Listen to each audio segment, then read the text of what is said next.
Hi, I'm Tony Fair, founder of Victorian Grooming Company.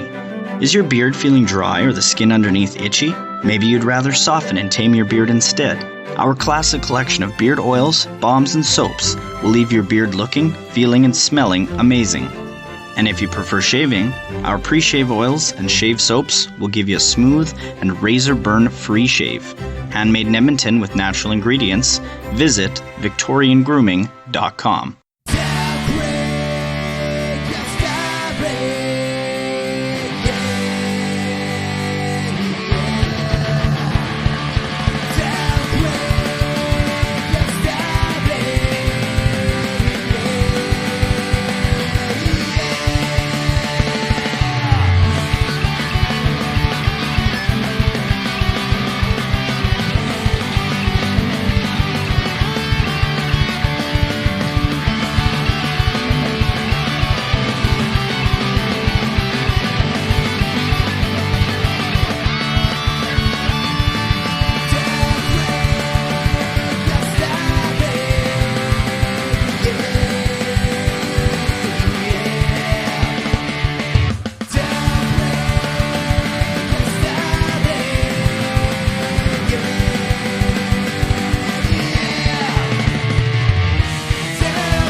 Hi guys, Craig here. Welcome to another edition of the podcast, Tell Craig Your Story.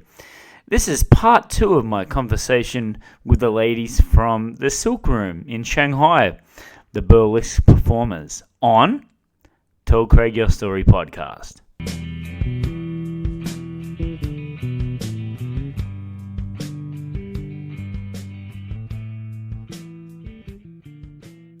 Now, is it purely just expats, or is it the Chinese community as well? It's in the audience. Well, both, and performing as well, being a part of the Silk Room. Through the audience members from watching the shows, they've then come on to perform or come into the classes. Yeah. Do you think that's a struggle because, the whole censorship in China? Do you think, what if my parents, I won't do the burlesque because I want to do it, but I don't know, my parents will get angry, or It's not just parents. Like, there have been some girls that have performed that they've brought up in our WeChat groups, asking what our partners thought of it. Those my boyfriend says he doesn't want me to perform because of this, and my boyfriend won't let me perform. So they've pulled out of shows because of that. So it's not just parents, whereas my husband's like, yeah, you get up there, you do that. Go. He's there cheering, he's our general lackey. But that's so cool, by having someone to... Absolutely. So it's not just parents, or it's, oh my gosh, my colleague's going to be there. Yeah. My colleague can't see me, or my boss can't see me. And well, there is some considerations, depending on situation. I'll be lying if I said it's not, because that's just how we are raised. We're more straight families. But my parents still didn't know what am I doing. Though I slowly show them more pictures of the show where I'm still very dressed to show them I'm on stage. I'm happy. You show them the beginning, not the end. Yes. But at the same time, burlesque, you don't ever have to strip. To tassels or pasties or G-string. My mum makes my tassels. There you go. Come on. No, I think my first solo, I did not take off one piece of clothing. No, I tied up my teddy bear. Whereas it's the art of illusion and tease. So my mum helps with the costumes, and she's like, well, how are you going to take this one off? And what are we going to do here? And you need to do this. So my mum's my costume designer, but she's moved back to Australia now. So I'm like, how am I going to do this by myself?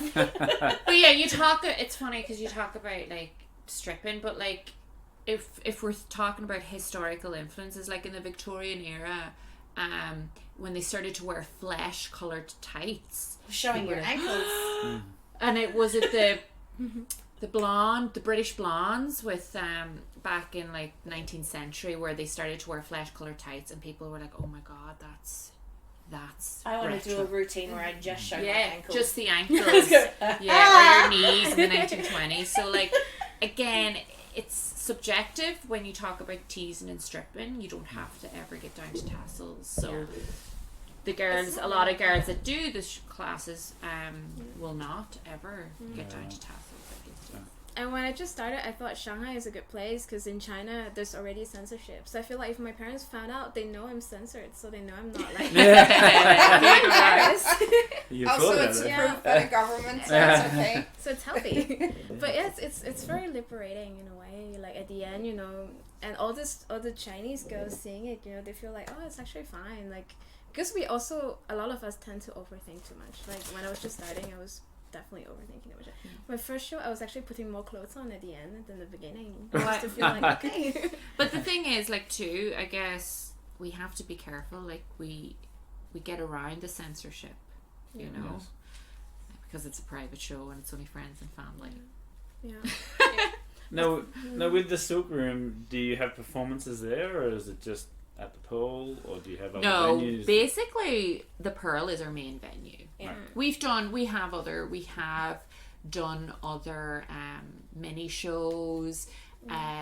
We've done sort of shows elsewhere, but the showcases for the Silk Room is the Pearl. The Pearl is basically our we're home. not totally risque. We have done fundraisers for the Make-A-Wish Foundation. Yes. That's so cool. Yeah, so we do charity events because we do like charity events because Charleston is like we get into our 1920s Gatsby sort of flapper girl. We also use props like the silk fans. So yeah, we're So not we've all done about a couple of charity assholes and events chattels. that families can come to. I've performed one of my solos at CrossFit. So it was our CrossFit birthday party, and so I performed, and my children have been involved in those, so they're family friendly. Like you can change them around to be family friendly as well. So they're not all risque and here are my boobs. We can dance and perform. Bring your children along. Yeah. It's all good. And not to the Pearl though. Pearl is 18. Yeah, that's true. Do you think your kids will? My daughter has asked if she can, if she and I can perform on stage together. I'm like, no. She goes, but when I'm 18, I went, no. And I said, and you can't tell anyone at school what I do. And I've always been worried when I've gone to the dressmaker, and they're always coming along. So my daughter is 11 and my son's 8, and they've come to rehearsals. So I won't let them come to see the shows, even though I don't think they're not. I won't say they're not bad. The shows are awesome, but not always suitable for children. But I let them come to our rehearsals, so they see a lot of it, and it does excite both my children, and they think it's really cool what I do. But no, I don't want to dance with my daughter. Never say never. Never say never, but right now it's never. I do think it's a good way to introduce children, or to show them how to appreciate or respect your own body, or like allow them to understand, you know. Comes in all shapes and sizes. Yeah. And my son has covered his eyes a couple of times, and my daughter did get scared of a blow-up penis. Because she just had the conversation with my husband. It was the birds and the bees. And then she sees this giant blow-up penis. She had this sex conversation, and then she's scarred for life. And saw a giant blow-up penis. She's like, "Mama, is that really how big it is?" And I was like, "No." Oh God. So their eyes are opened when they come to rehearsals. And they are supportive, and they do think it's really cool. Yeah. They're educated. Yes. That's all we can wish. What about your family, Boobie? Do they sort of support what you? So my dad actually always really, really loved the Moulin Rouge. Like every New Year's in Belgium on the TV, at midnight they would broadcast the Moulin Rouge show, and like he always wanted to watch. So I kind of like, and I knew that when my parents were going to Paris, they would go, and so yeah, I did see all that, you know, like all the feathers and the glitter and the, you know, like it looks super glamorous. And also now my parents, they know. I do show them snippets I often also not the end part. I've never shown my dad any of my routines. Oh, really? My mum, absolutely. My sister, yes. My brother and my dad, hell no. Not a chance. Right. And what about your parents? My parents are very open-minded. I actually don't think my dad actually even knows what I do or understands. Right. He's like in Irish, he's like, oh, burlesque, that sounds great. Lovely, lovely. I'm like, That's it. That's it. Against the before photo. My mum has seen shows back in Dublin when I was performing in Dublin. Loves it. Has a background. That's what she always wanted to do, be a performer. So she loves the fact that I'm doing it. She thinks it's amazing that I'm now teaching it. So she's biggest supporter. They'd never say don't do it. I mean, obviously coming from an Irish Catholic background, you'd think they would be a bit more, geez, you can't be doing that. But no, they're open-minded and they follow what I want to do, and if I'm happy and loving it, they're happy. Brother's father doesn't really pay any attention to it, really, you know. But would you invite your brother and your father to the show? If you're going down to Assels, would you invite them? Probably not. Because I'm not sure my dad or my brothers need to see my asses. So, but I mean, it's open, and it's like, I'm open to it. If they wanted to, I'd be like, yeah, you know, why not? But yeah, mom, aunties have seen me do it when I was back at home. So I've no qualms about it, and I'm always very open, and even to the point where my job, like my day job, I'm open with them as well about it. You know, I've had students say I can't perform because of my job, and I'm very accepting of that too. But for me, this is a way of life, and there should be nothing wrong with you know, exploring who you are as your body and who you are as a performer. Maybe I see nothing wrong with it, but people have different kind of ideas. Maybe I was talking to you before, like you sent me a message saying that this is the first time that you've actually taken time off to sort of where before you wouldn't do it, but now for the burlesque. I've never taken a day off for like something, you know, like for occasions like weddings and stuff like that. But like I would have never, like, to be able to come to dress rehearsal, or I would take the day off, or I've never done that before. Yeah, and so because it does take a lot of headspace, and it takes does a lot of your time. I mean, effort. Yeah. When we say, and that's why I don't like using the word amateur for this, because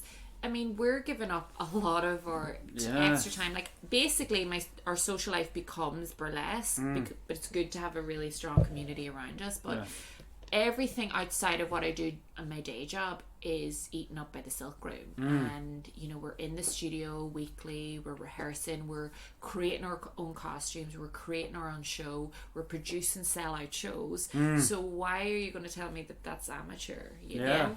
You know, that's why I don't like using that word. It's passionate performers, and, you know. Could you do it as a career? Like, everyone says this. I think there's been people do it, and this is their career and profession. And I think if I was I mean, you could. It's a very difficult and hard industry. It feels like you could absolutely. Like, my background is special effect makeup for film and TV, and, you know, as a freelance, I understand that type of work. That freelance, you could be working 1 week, not for another 3 weeks. The time you put in may not be worth the time or the finances that you so I've had that background of kind of freelancing, working for myself, and it's a tough industry.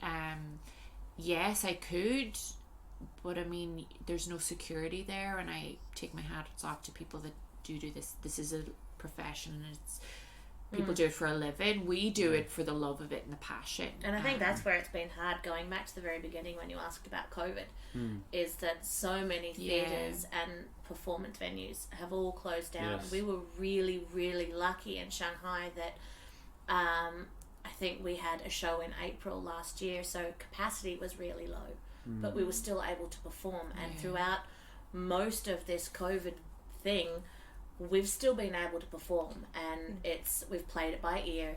The Pearl has still opened up, but again, private shows, smaller capacity, private shows for us. And then as things have gotten better, we can increase the people that come. but we've still been able to perform. There are so many performers around the world that have had no income for a year because they haven't been able to perform because everything closes down, and the arts are always the first thing to close. Yeah, and they say everywhere in the world, and in schools they're like, oh no, we don't need the arts. Sport. Yeah, no, and that's the real shame and the tragedy of all this. We are in a lucky position that this isn't our day job. This is our love, our passion. Yeah. But my heart goes out to those that have this as their full-time job. And arts should be, that is a priority, and it's, schools are taking dance out of the curriculum. They're taking the arts out of the curriculum. The first of funding out of school curriculums, because, well, two of us are teachers. The first, you two, there we go. Yeah. Funding, you lose the funding for arts first. Yes, that's the thing, and you as a performer also understand that's what drives people. You need the music, you need the arts to pull you through these hard times. And when they keep taking that away and they're like, oh no, arts are shit, that's just a waste of time, here's some money for your sports. They need that, and I think as soon as everyone around the world realizes, and people that do the funding are in charge of it anywhere, realize the importance of the arts, they might start increasing that, and then they won't stop closing, or they'll start opening things. It's ridiculous. I remember going around to China. My first job was to teach at all different primary schools, not at the big cities, at the small four villages. Just going around, and if anybody played the guitar or sung or did art, just quietly, you keep going. Don't listen to what anybody says. You keep playing, you keep singing, and I mean, one of the big things now that I think that educators are starting to realize is the importance of mental health. And I think it's huge. Creativity, expression, anything within the arts is beneficial to mental health, and I think hopefully schools will realize that, society will realize that. You take that away from people and mental health will deteriorate, not just if you are a performer, but performing arts has been my life. Like, from, even though it was gymnastics, it was still performing. And performing and dancing and things like that, and they're the things that get you through the hard times. Absolutely. And to take that out, and we use that for burlesque. We use our feelings and what we're going through as an outlet, and we use burlesque as an outlet to express how we're feeling. There are some people that will actually tell a full story through their performances, and it could be their life story, or it could be something that has one thing in their life, and their performance is told through that. That's told through their performance. No, I understand. Tia, I wanted to get back to you. How do you balance going to the silk room as a full-time job? How do you balance it?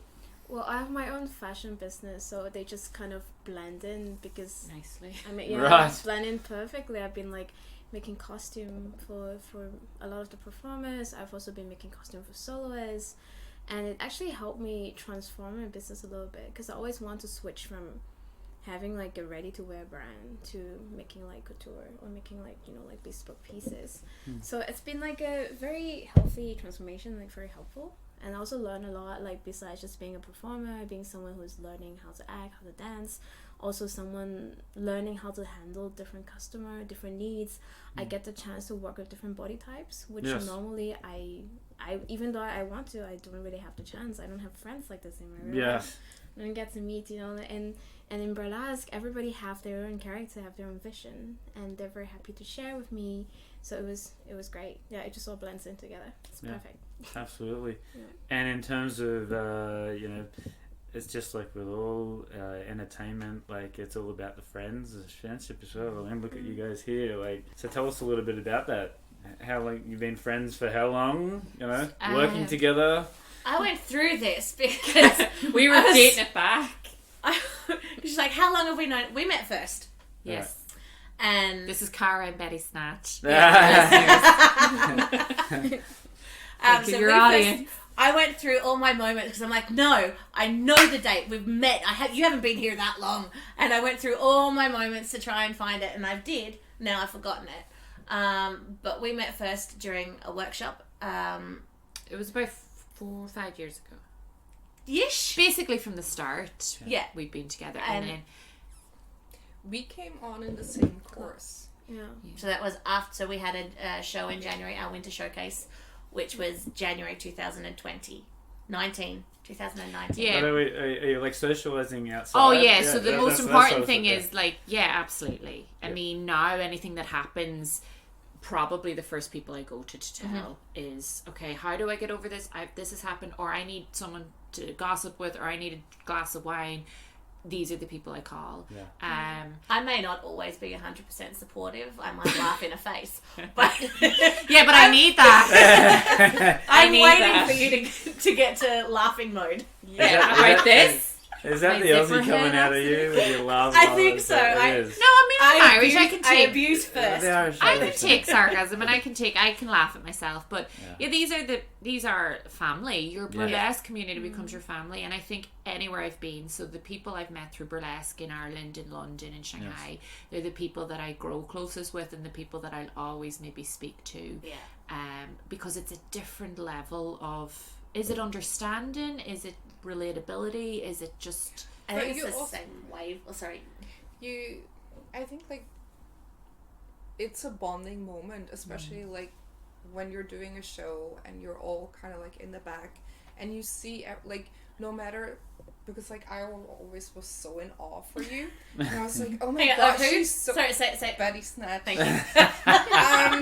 Get that in there. So you see this amazing, like super confident person, and you're kind of like, oh my god, I want to be like that. But I also think you see the vulnerability in all of us. And this is what Yeah. you see behind the scenes Yeah. when you're together. We've had many You teary like you have moments. moments where like I also had like a moment during one of the shows where like it all really went to shit. And it's not a fun moment, but yeah, it's kind of like, and you are vulnerable, and sometimes you will cry. Sometimes you cry even before you go on. Yep.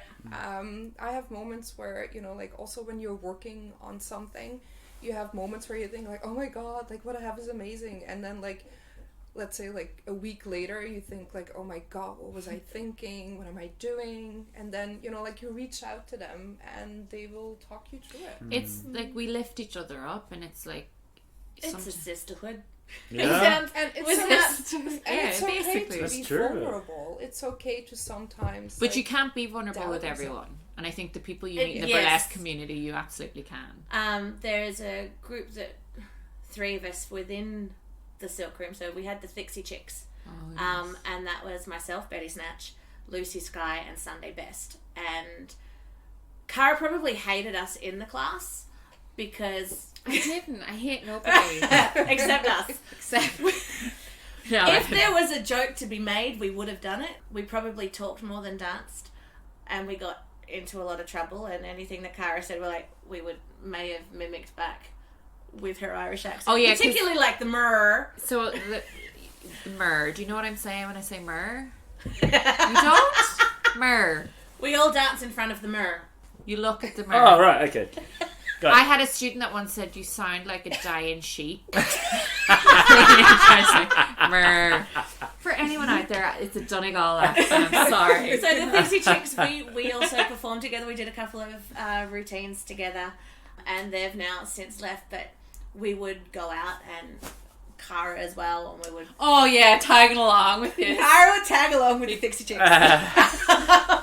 Out of pity, they'd invite me. And it was the 4 of us together, and it was because we started because we were mucking around when you played the Pussycat song. Oh, the Pussycat song. And so we're If like, anyone doesn't know the Pussycat song, it is one of the know it. best songs. Who sings it again? I can't remember, but I'm gonna look it up for you. Have you never heard of the Pussycat song? It is just, I played it for people, they're like, what the hell is that? I'm like, it is awesome. And we did a routine to the Pussycat song. I think the closeness comes from how you can interact with each other. And for the Fixie Chicks, whenever we've performed, we've always been playing with each other on stage. Like, we feed off each other, and I think that's what happens. Well, Cara and I feed off each other a lot as well. And it's just how you talk. I think Boobie and I play a lot as well now as well. The question was, though, friendship. Friendship, yes. Playing with each other. Not playing with each other. I mean, how friendly are you two getting? We're really friendly. Very close. I told you I wanted her boobs. It's not like Oh my that. God. No, our running team is you want my boobs and I want your legs. There you go. Done. We did have a rehearsal where we ended up just sitting down talking for the entire time. We were laying down on the floor in the dance room going, oh, we could do this, we could do that. And it was pretty much spent the entire time just laying down. And we didn't, Cara as well, because you actually going to do any rehearsal? I'm like, In the end, like never. We are. We're going through songs and watching videos and working just out having movements. fun. But we're just having fun. Yeah. And that's So yes, moral of the story is yes, we have a very tight, and we've all seen each other naked basically, because when you're backstage and Yeah. things are flying Yeah. everywhere, and you're like, Can you fan my boobs? yeah. So yeah, I mean you're gonna be very close. Very close. So yeah, we do socialise outside as well. David Allen Coe, David Allen Coe. hot, wet, tight, bald pussy is What? the lyrics, and it's the Pussycat song. Did a performance to that. Well, that I thought that was a really well-known song on the burlesque scene, but maybe it was the Irish, because We'd when I got never here, heard nobody of had it. ever heard of the song. I've seen it in shows before, where I've been to burlesque shows, and it's just amazing. But the Thixie Chicks did it, and you really need to redo that. It's such a Thixie Chicks. We had basically a Pussycat routine, and that was our first routine as the Thixie Chicks. And so we were also the Thixie Chicks because at that point we were 3 of the biggest, curviest women at the school. And yeah, we did this. We're like, yeah, Thixie Chicks. And that was where we were all about empowerment as well, because whatever, we can do what we want. But yeah, the Pussycat song is awesome, and I recommend everyone listen to it. Kitty cat sitting in the parking lot. Sun's beating down and the pussy got hot, hot pussy. Just a friendly little cat. Meow. Hot pussy. The kitty cat climbed up on my front step. The rain was beating down and the pussy got wet, wet pussy. Just a friendly little cat. Meow. Hot, wet pussy. The kitty cat got to my liquor last night and drank all my whiskey, and the pussy got tight, tight pussy. Just a friendly little cat. Meow. Ooh, hot, wet pussy.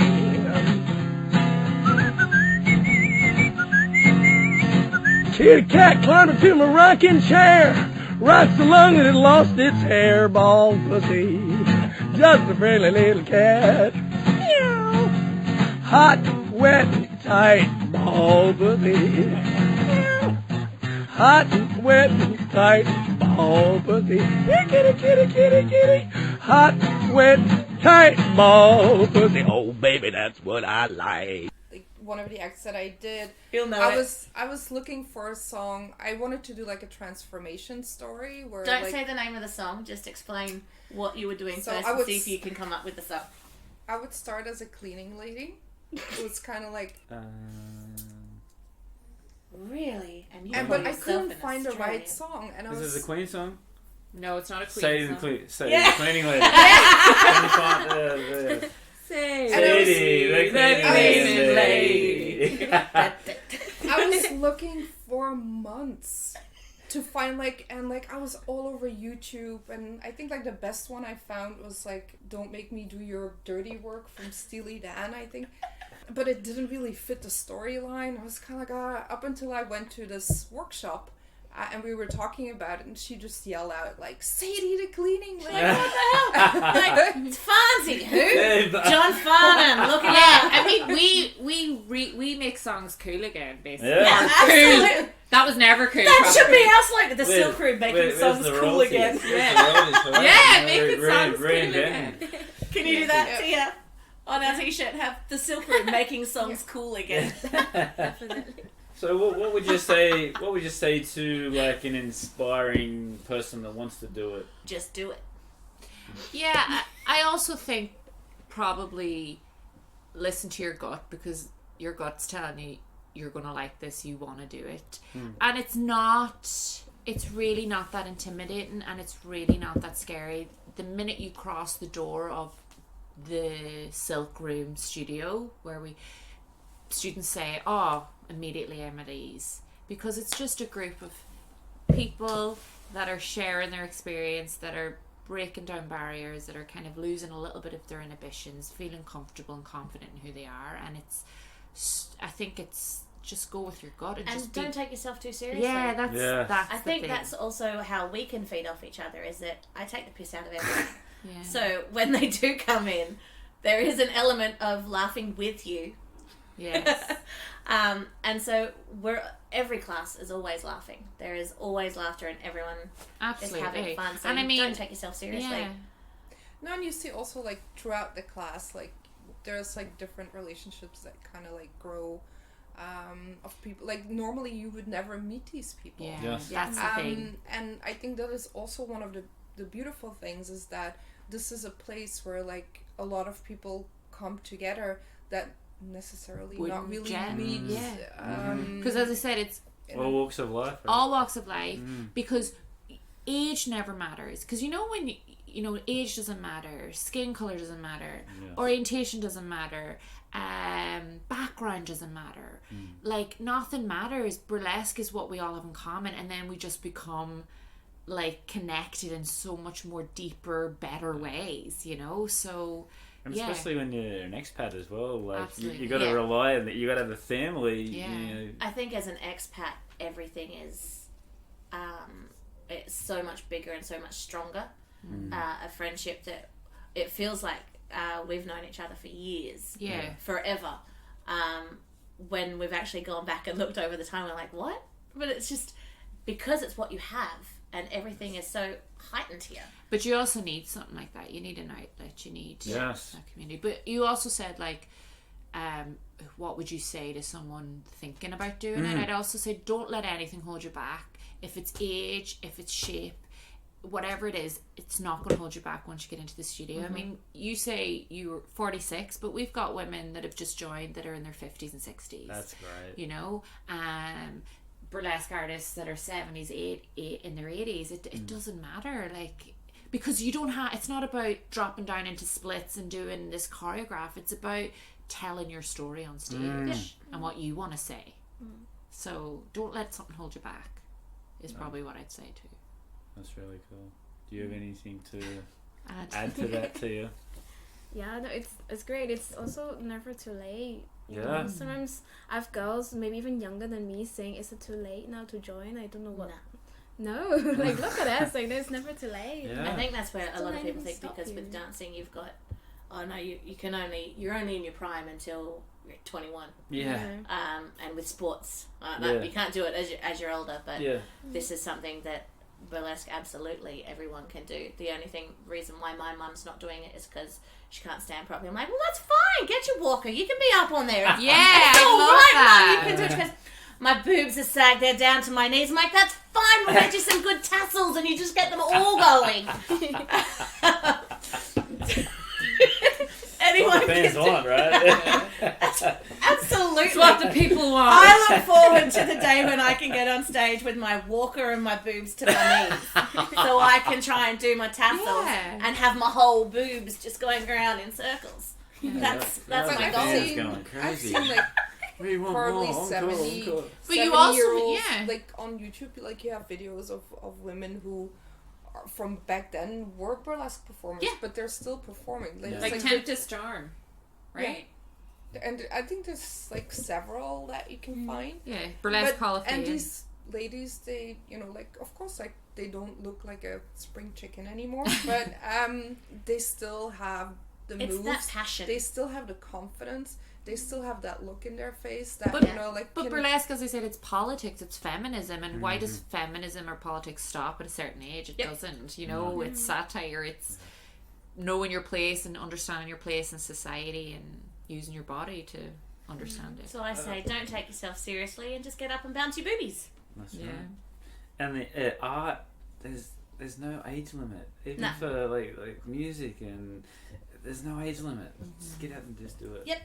I think it's great. So I wanted to talk about your classes. How often do you have them? How long do they go for? Can you tell us a little bit about it? Yeah, so as we mentioned, it's semester run, and each semester we have like themes. So for instance, this semester it's all movie tributes. And they're exclusive classes, so we run them for like a term, like a 6-week course, or a 4-week course, and they're an hour and a half per week. So at the moment, I've got Go-Go Burlesque, beginners, intermediate. I've got a vintage burlesque, and I've got a showgirl feather fan. They're 4-week courses that you can sign up for.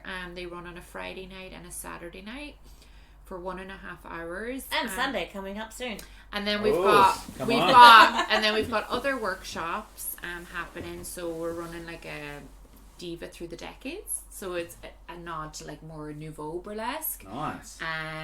Where we're going to tribute to Madonna through the 80s, 90s and noughties. And then Betty Snatch is running a Betty workshop for 4 weeks. Yep, I guess it's a nod to the suffragette movement and women empowerment. Yeah, and with our classes, it's like we like to keep it to a minimum of 10 normally, because it's all about that intimacy. Space and that one-on-one sort of teacher-student and like little community learning off each other. So we don't tend to do drop-in classes. It's more sign up for the course because you want to be dedicated and you want to like share that perform.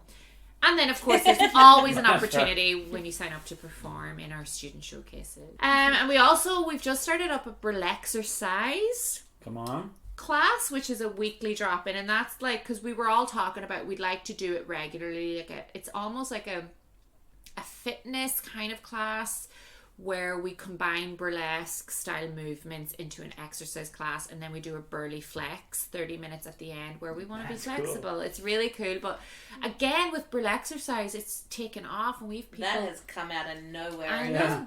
Bam. Yeah, and like we've got women of all ages again, like 60-year-olds coming and saying, I hated the gym and this has just been amazing. And actually 2 of my students last week said that they travel for 2 hours to get here. They actually work and live just outside of Shanghai, and they say on a Wednesday or Thursday when we do Burlexercise, we make that commute because it's so important. So the awesome thing about the Burlexercise as well is that it gives people taste of burlesque without any kind of commitment to the class, to the full-time classes and to performing. This one is a drop-in, and you can taste it and know that you're not going to be performing from it.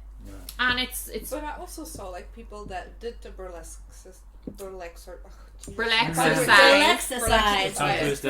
then are now in class. Yeah, so it's kind of, they feed it because also I think what's really important is students or people coming to meet myself or Betty and seeing us, and you don't always like teachers, so it's about you want to see if you like that style, if you're comfortable with that teacher, and fortunately most people are, and that they come back and they're okay with cameras in their faces, because I tend to run around the classes with my phone and just like freeze and take a photo. Good. Yeah, and I think it's really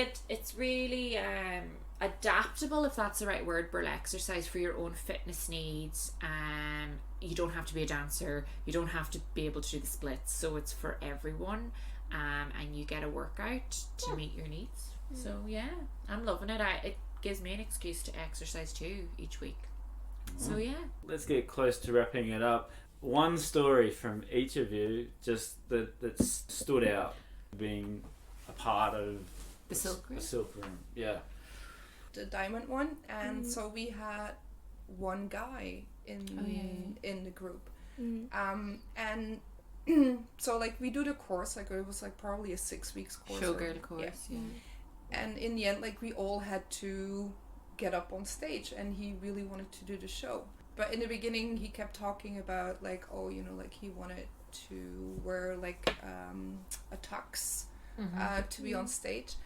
But finally, he went for the same costume as we had. Yeah, he wore the same costume as we did. Drag, though, and it was his first drag. It was his first time in drag, and like all the girls rallied around him, like helping him with his makeup. And later on, like the day after the show, he wrote this incredible story about like how empowering this had been for him. Wow. That's great. And Can we that have, really do we have that story? that Depends if that group chat's definitely it touched me so Yeah. deeply. Like I, when I read that message, I cried. Yep. Wow. So it's changing lives. Yeah. Also, And I think- remember like making his costume, and when we were trying it, he was saying, "I've never been in a corset. I've never tried the headpieces, Yeah. the wig, and everything." And it feels amazing, like Wow. to be able to be like a part of helping him. You Yeah. know, like to visualize his dream and to try. Yeah, it out. because we Being didn't so- even realize, but yeah, Mm. the fact that you were part of that and that for him, that was so special. Yeah. Yeah. That touched me. there was another one for me was the Curvy Girl routine. Oh yeah. So Badass obviously Boobette. the now it's Betty Snatch and the Badass Boobettes, Come on. and there were a group of girls that we all danced together, a group of women, and obviously by the sound like it was from a Curvy Girl workshop. And it was from Bad Ambassador. Yes. So we teamed up with. And so we did a routine, and we had tassely bras and tassely underwear, so all of us had stomach showing, but it was everyone was comfortable to be on stage, and we danced. We had our feather boas, we took off gloves, we did everything. And again, my mum was in the audience, and she said that was one of her favourite routines because it was also larger women of all ages dancing on stage, and she said that everyone just looked like they had a ball, and it was, for her, it was really empowering, and she was with a group of women as well, and that was one of their favourite routines because of size and age and shapes that were all dancing together up there and not caring. Like everyone just let go, and it was an awesome feeling, an awesome response as well. Yes. Yeah, and I think one of the things that stick out for me is during COVID, the speakeasy where we decided we'd do a Chicago tribute. Oh, So right. the Silk Room does Chicago, and it's a tribute show, and we did a speakeasy night with the Pearl because, you know, nobody knew when we could get back in. You know, the Pearl wasn't open to full capacity, so we did like a tribute Chicago show. One of the first times we did a tribute show, and So we did it cool. for free because we were like, Yeah, Just we wanted to that get was out the one and that was in play. April, yeah. in April, and we wanted the People to return. people to to the return to the Pearl. Yes. So to kind of help the community and the arts in that way, I thought that was quite important. And now the Chicago show, we're going to do it again in May. So That's really yeah. cool. I want to go. Come along. All right. You gotta. And any stories from you, Tia? The showgirl one really did. Yeah, I think that was kind of like for me the peak of costume making, where I made 12 costume, Wow. like 12 sets. And because we were limited in budget most of the time, I was trying to like find Yeah. second How hand. time consuming is it? Like, how much It was effort you have to put into it? I slept 3 hours only for more than 2 weeks, like just every day, and I was alone in the maker space, like, you know, like doing everything, but it was really worth it. Yes. You never get this kind of opportunity to do it, you know, I for think something that you behind the love. scenes, people don't know how much goes Yes. Yeah. But I also want to mention Tia's routines as well, because I think it's very important with our roots being in China. You know, Tia is one of the major artists that are sort of representing this culture, Chinese culture, and I love her solo routines really much. It's very important, I think, to have a nod to where we have originated in China, and I think your solo pieces are amazing because you know, Shanghai is, when you mentioned like, oh, is there many burlesque outlets or cabaret in Shanghai, and we said no, not right now, but Shanghai was like a hub. Like in the 1930s there was like 175 maybe cabaret bars. Wow. And over 5,000. I just did this because I had to do some research And project. Kobe Yee was one of the amazing. big burlesque Yeah, performers. and you have things like, you'd also like the Paramount Peaches in the Paramount in the 1930s, a chorus girl line. So like there's this rich and steep history of cabaret in Shanghai and China. You know, when they're, you know, so I think like that's a very important side of the Silk Room too, to keep that, the roots, and keep that attachment to this, the culture that we want to also it's amazing to get like the space or like the opportunity or like to be allowed to do this and to merge the cultures together. And every time when I voice out the idea, everybody's always very supportive. You know, they encourage it, and I also learn a lot about my own roots as I go, because you don't learn that much in your history class when you're young. So About cabaret. You don't, Come on, you don't learn anything. Okay, let's move to 25. Yeah. Cabaret and Burlesque. Did you know though? Remember we found out that the nickname for Shanghai in the 1930s was Never Night City. So that was one of the things when we were coming We wanted up to with do the a Silk Room. theme show to that. When we were coming up with the name for the Silk Room, we're trying to pay homage to where we're from, to where it all started. And we just went through so many different names. We were like, nope, that doesn't sound right. There was a lot of jade. There was a pearls, jade, emerald, lotus, all of these sort of traditional things that you would think of, dragon, all came up within the name. And then we'd like, nope, this doesn't sound right. And then it came with the Silk Room because of the Silk Road, Yeah, but also the silk, the material, and one of our favourite props, the silk fans. So it's very important to pay homage to like Shanghai and the amazing city and the amazing opportunity that Shanghai presents to us, you know. So yeah, it truly is an amazing... There might be times when we don't necessarily like living here, but it truly is an amazing place when you come down to it. A Never Night City in the 30s, it meant like just sleepless city. Right. Because of this kind of, you know, entertainment and stuff. So, Well, there you go. History lesson on Shanghai. There you go. Let's do some promotion. Yes. Where can we find the Silk Room? Websites, WeChats? We're very Social media. small. Low-key. We're low key because we're like non-profit. We do this for love. So it's like WeChat. It's word of mouth. We've got an Instagram page, the Silk Room. You can find us. You can type in the Silk Room on WeChat, Silk Room, to find out our next workshops, classes. Also come to our shows in the Pearl. We've got Chicago Tribute coming up in May 7th and 8th. and then we've got our big movie theme showcase in June 20th in the Pearl. So, But our showcases, again, you need to follow us on Instagram and WeChat because they're private events, so all you done can privately, not through the Pearl. So you won't find advertisement for it through the Pearl. you get it off us. So join us on WeChat or Instagram, and you can At the Silk Room. at the Silk Room. The Silk Room. And School of also, Burlesque and Cabaret. we all have our own Instagrams and WeChats as well. So follow us. So Yes. Betty Snatch on WeChat and on Instagram. Boobie BonBon. Also on Instagram.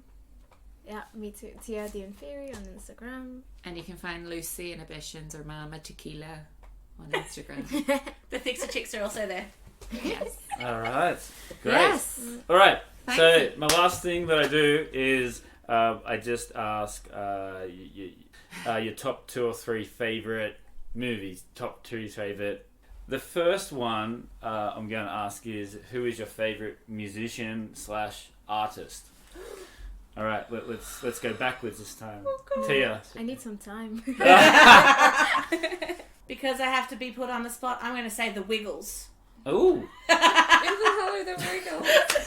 Kids band. Wake up, Jeff. Everybody's wiggling. Caroline O'Connor. She's a musical theatre person. That's all right. I've never been mainstream. I'm the youngest of 3 children. I had to grow up listening to my family's music, and then childcare, I listened to children's music. All right. That's I don't very know nice. what's current. Boobie, do you have a favorite band or artist? Prince. Ooh. Yeah. Nice. Forever, ever, ever. I'm probably going to cheat. I'm going to say, like, maybe Etta James, you know, going back to that kind of style of music, but also I'm going to rep it for the Irish, and I'm going to say Imelda May. Imelda May, some of her music I use in class too. Love her kind of rockabilly style. Got some good bands in. Oh, and Queen and ABBA. Sorry. Amazing bands in Ireland, yeah. Cranberries. Cranberries, of course, favourite as well. Love the Cranberries. Yeah. Tia. I've always have a problem with choosing, but if I have to pick someone from Hong Kong, there's a group called Twins, and they sing cheesy love songs, but I used to get really inspired by it. They were like just two girls, like, you know, like singing love songs, but it always has like a different costume, different looks. They're always like matching. The way they perform is like, you know, yeah, back then when I was a kid, like I really loved them, and I think they inspired my passion for making costumes. Do you love them now? Because I find that what you were obsessed with as a child. My daughter is absolutely obsessed with Blackpink. I've got no idea. I've never listened to them. But what I listened to when I was younger, New Kids on the Block. Yeah, I totally listened to them again. Come And I on. still do. Yeah. Christmas time. I've got their Christmas album. Let's bring back the 80s. Absolutely. Well, we are bringing back the 80s. We're doing a Madonna tribute. Oh. For So anything our that's show. the 80s is 80s, good. 90s, and 90s. on. Movies. Go. Singing in the Rain, Grease, Annie, The Sound of Music, and Mary Poppins. Oh. So basically that Musical. that genre. Musicals. Yes. Okay, like everybody's gonna laugh at me, but mine is Top Gun. Nice. Why don't you do a routine to this song? Classic. But if I need to take something a little bit more mature, I would say Hero, which is a Chinese classic. It's beautiful. It's a very beautiful cinematographic movie with lots of colors and details and costumes, and it's just awesome.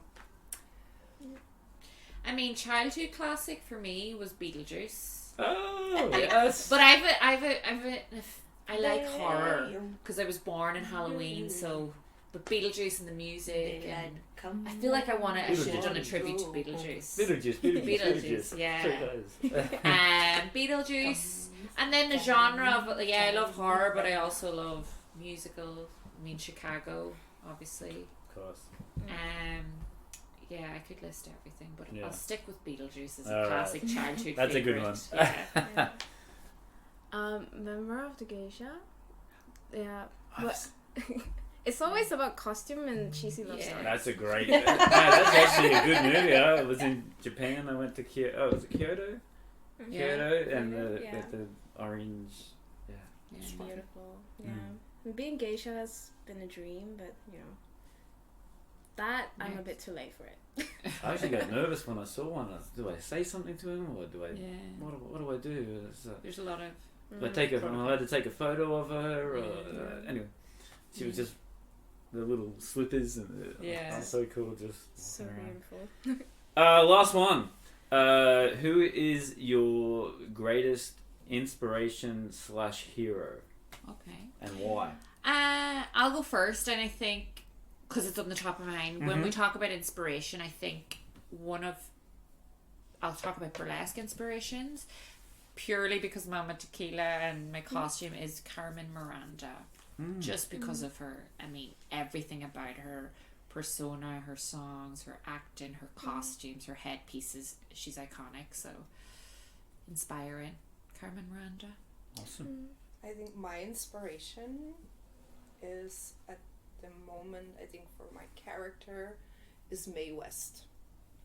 She's mature, she's naughty, she's over the top, super confident, and she has the best one-liners. It's like, Give us one. when I'm good, I'm good. Yeah. But when I'm bad, I'm better. That's Like no it. baby. Yeah. Mine seem too cliche. It's my mum and my children. My mum, because there's so many things that have happened, and she still keeps fighting on. And she's never taken herself too seriously. And I think there are moments where I do take myself seriously, and then I've got to remember my mum, and she's not dead, by the way. She's in Australia. She's fine. She's gonna be in the tussles, isn't Yeah, she is. But she just keeps going on, and I generally don't take myself seriously. I have fun, try and make fun out of everything. And my daughter and my sons and my children, but mainly for my daughter, because I want her to see that no matter what I do, things can be hard, but you still keep going. And it doesn't matter what shape you are, you can still do that. You can do whatever you want. Don't let your body define you. Yes. That's through everything with life, through sport, through dance, through burlesque, through everything, to not let your body define you, and she can do whatever the hell that she wants when she's older. So if I keep showing that, then that will help her and the next generation. But also it's not easy. So she's got to see how hard I have to work. You've got to see the knockdowns and to keep getting back up again, which is what I've got from my mum. So yeah, that's... Great answer. Last one. I think Marilyn Monroe, but not just because of her beauty, but the way that she deal with her own like mental illness, like her own struggle, and she's also like her work ethics was really strong. So there were a lot of things that I learned from her. Like I take inspiration from her, but more in like the inside of it instead of the outside of it. And her story, like the book, was always with me since I was a child. Yeah, somehow she sticks. Yeah, there's a lot of good documentaries on her. Yeah. Very, very interesting life. Yeah. All right, ladies, thank you very much for your time. Thank you. Thank you. It's been fun. Boobie, Betty, Mama Tequila, Tia, thank you very much. Thank you. Make sure you get to their shows if you're in Shanghai in May and in June. Yes. And support Support the arts. Support All the your arts. local arts anywhere, support it. Yes. Absolutely. And if you are Come wanting try to, a class. if you want to try, If come you're in on. Shanghai, come see us and try a class. If you're anywhere else in the world, Go try a burlesque class. go try a burlesque class. Support your local burlesque artists. You get the videos on Instagram and Yeah, Facebook? we do. Yeah. Awesome. Not Facebook, Instagram. Instagram. Instagram, Yeah. okay. No, okay, and never forget, all bodies are burlesque bodies. Yes. Yes. Thanks, baby. That's a great way to end it. Yes. All right, thank you, ladies. Thank you. Cheers. Bye. Hi, I'm Nigel the Shanghai Psychic. I can tune into your loved ones in the spirit world, but I can also tune into you, tell you about your path and the choices that you need to make and need to know. I'm currently giving 30% discount on all Tell Craig Your Story listeners. Just use the code Tell Craig Your Story for 30% off your first psychic reading with me online at Nigel the Shanghai Psychic.